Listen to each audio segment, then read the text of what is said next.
I feel like I know Ngozi Nwosu. She's a legend, a veteran in Nigeria's movie industry.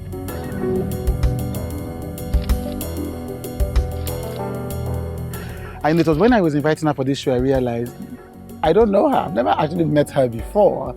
But somehow she feels familiar, a part of my life, a part of our lives. And I was asking every young person on set, do you know Ngozi Nwosu? Do you know Ngozi Nwosu? And even the people I didn't expect, the younger ones, the ones who are out of the country, everybody knows who she is. But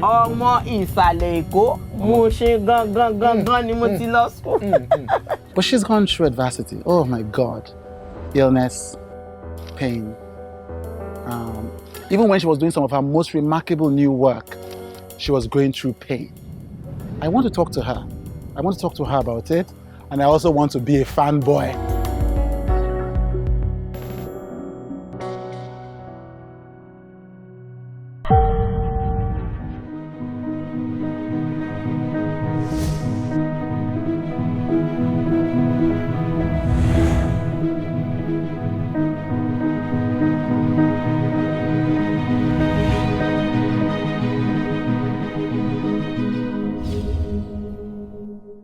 From the beginning of Nollywood as we know it. So people talk about living in bondage. yes. I talk about evil passion.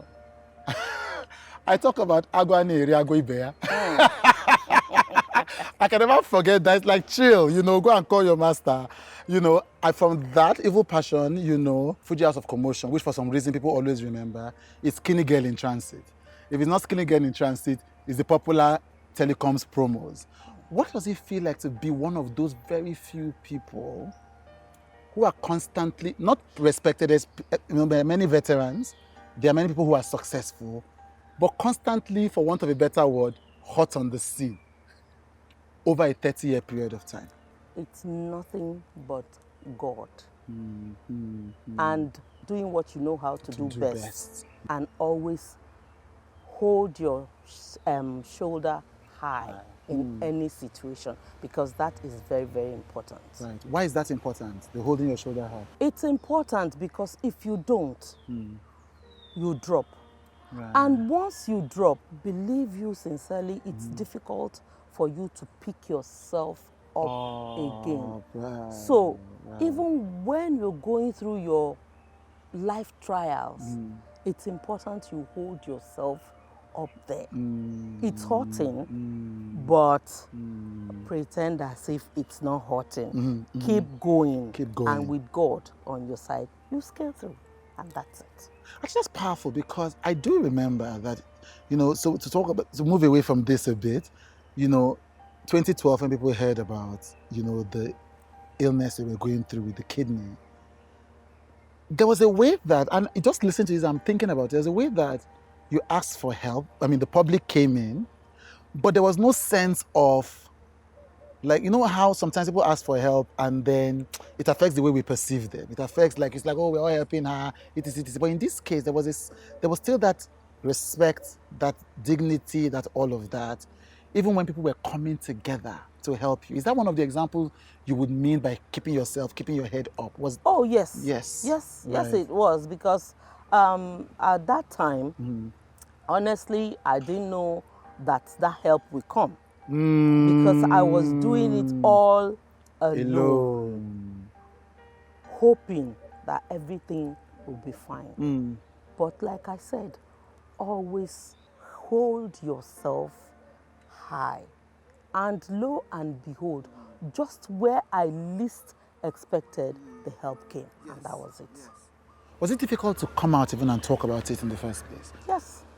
Why? Yes. It was really difficult because people said all sorts of things. People didn't really know what was the problem. It was a guesswork. Right. And there's one thing I want to say today. Please. The way press people put things, it can either make you or mar you. It can even kill you. And that brings me back to holding yourself high. There was nothing that they didn't say under the sun about me. But I know what was wrong with me.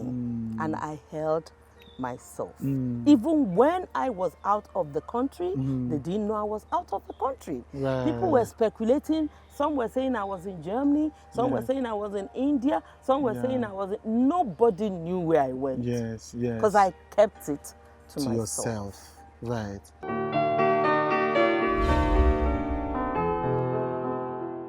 I don't know what's wrong with me. I even went to the hospital. I ran a test and everything. I was very okay. So I'm like, but I guess it's the price you pay for being a celebrity.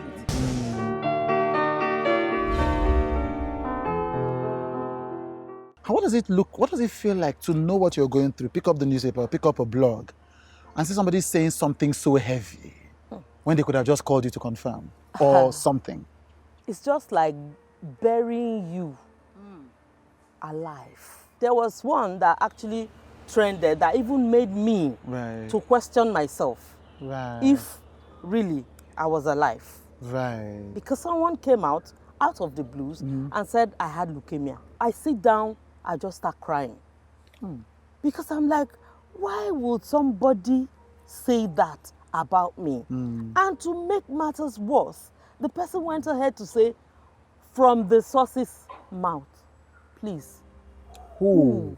When you say from the source's mouth, that means it's from you that said it. So I'm like, excuse me, am I dead? I don't get it. Or did I say this thing and forgot? Like, what's this? Happening? I was practically walking on the street crying. Wow. Because I don't know where my life was headed. Why? What's wrong with me? But there was nothing wrong with me. I even went to the hospital. I ran a test and everything. I was very okay. So I'm like, where does this come from? Where is this coming from? But I guess it's the price you pay for being a celebrity. Is the price too high sometimes? Over high. Over high, because if I did not handle it the way I handled it, it could actually kill someone of depression. Do you know that can make one to go into depression? And when you are depressed, it's difficult. Anything is possible. To get out of it. Anything is possible. So even 20 years, in 20 years of celebrity, 20 years of being in front of the scene, it doesn't prepare you for some of the things that people are capable of saying. My dear, you get fired every day. You can never be prepared enough because every day, every now and there, you meet new people. And when you meet people, you don't know what they are going to throw at you. So that's just it. So constantly new things, you are constantly having to be ready for new situations. Oh, yes, as it comes. Like our people say, it's goes back. Yes. Just a random question. I remember an interview you did many years ago. This was like in the 90s or in the early 2000s, where you said people were, because of the roles that you were playing at the time, whether it's the movie roles or whether it's Peaceful Peace or whatever, people just see you and It was a mean role. Mean role, yes. People just see you and think that you are mean. Yes. And I got a lot of buzz for that. From that, it was when you said buzz, I remember that. I got a lot from, oh my God, jeez, please. Wow. How did you survive? How did you manage that? You tell me that some people will see you on the road, you said it on that interview, and then just react to you based on the character. Of course. A guy actually saw me park his car, right, came down and said to me, "Are you Ngozi Nwosu?" I said, "Yes." He said, "Oh my God, you are so wicked, you are so mean, you are so stupid. I've never seen..." He rained all. I was like, look at me, feeling irie, thinking that the guy was coming to say, "Oh, yeah, my son." Jeez. Only for this guy to wash me from head to toe. And he entered his car and went away. And I'm like, oh, okay. Right. No problem. Right.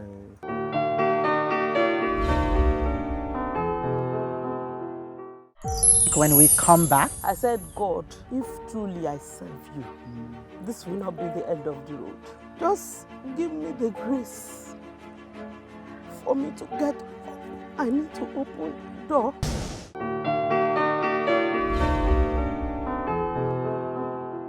This is a fun question. This is a foolish question. Yeah. Because we see two of you always, you and Iya Rainbow, as we call her, always getting at it. Do you people get along in real life? It's a foolish question, but let me ask you. Enough, Iya Rainbow is my mother, right, a colleague, right, and a friend. She comes to my house. Right, right. But because this is a job, yeah, of course, we just have to do it. Do it. That's just do it. Right. People don't understand. Sometimes when I read some of my the things they say to me on Instagram about how I treat Iya Rainbow and all that, I just smile. Yeah, yeah. Because we're acting what the script says. Says you should, yeah. So, right. Last year, while people didn't know, you went through another tough time. Whew. Life. Can you tell us about it? Ooh, that one, my dear. I don't want to break down. Ow. That fateful day, I went to work.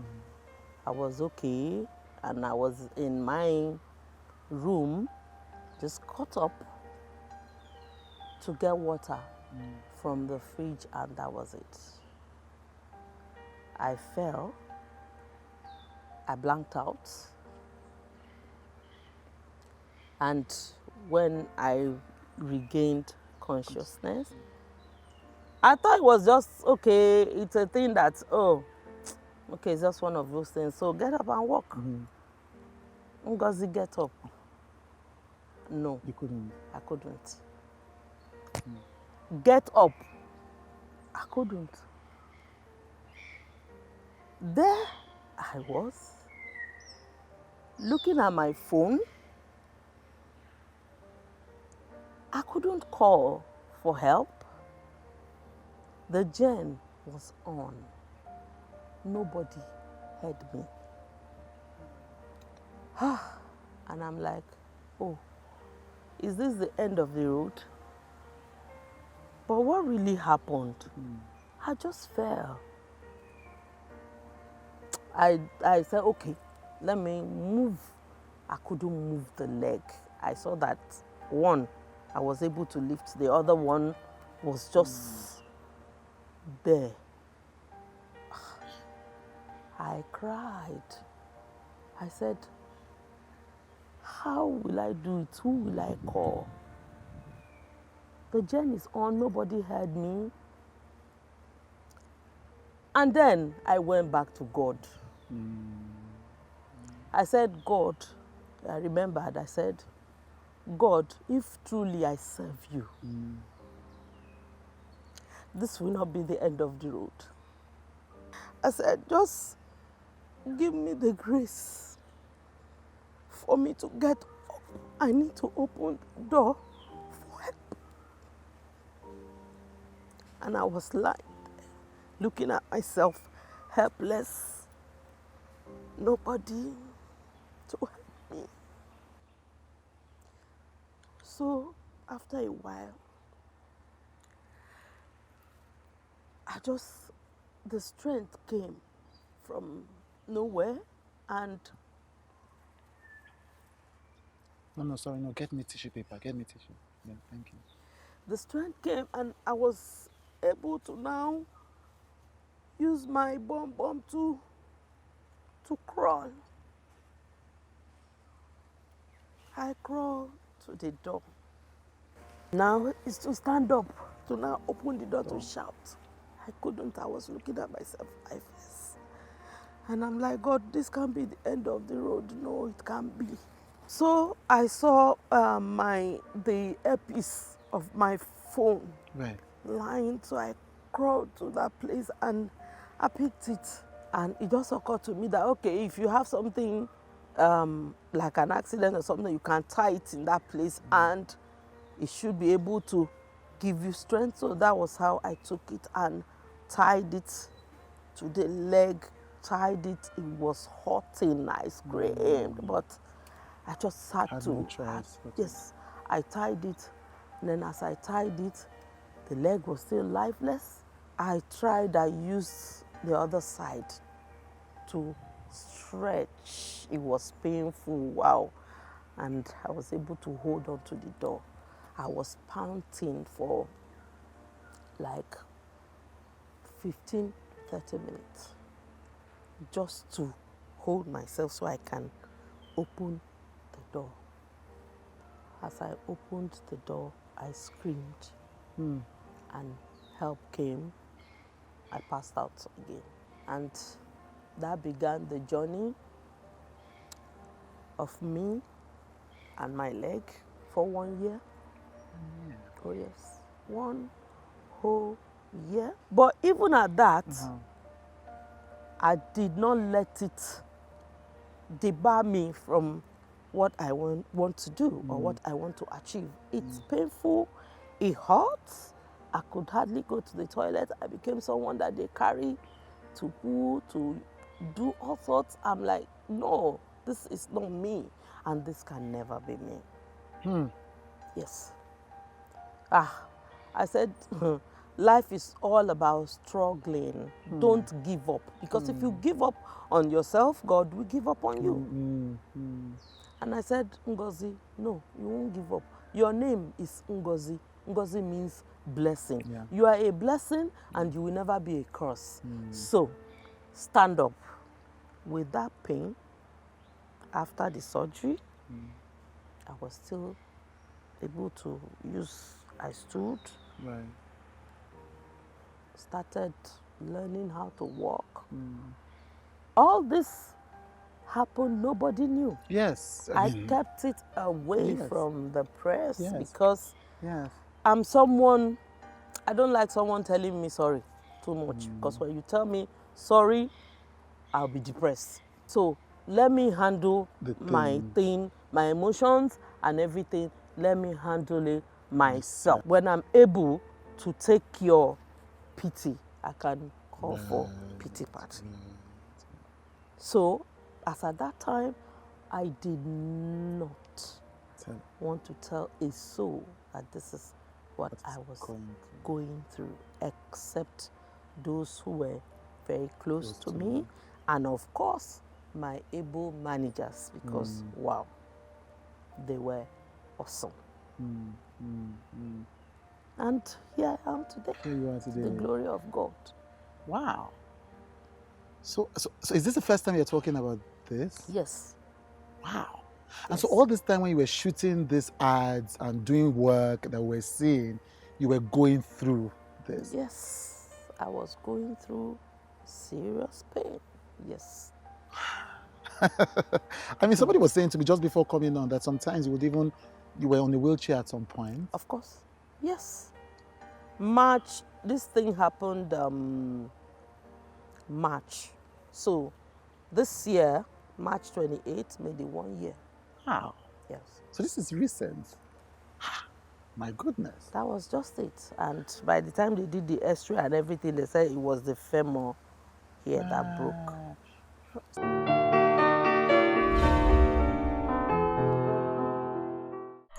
When we come back, You see, there is a saying that goes this way: never trouble until Trouble troubles you.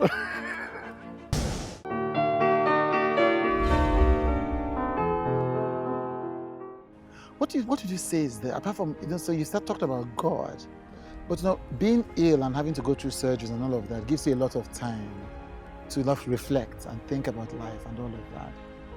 Apart from God, what did those moments just being on your own, just thinking about surviving this and doing all of those things, what are the things that come to your mind at those points in time?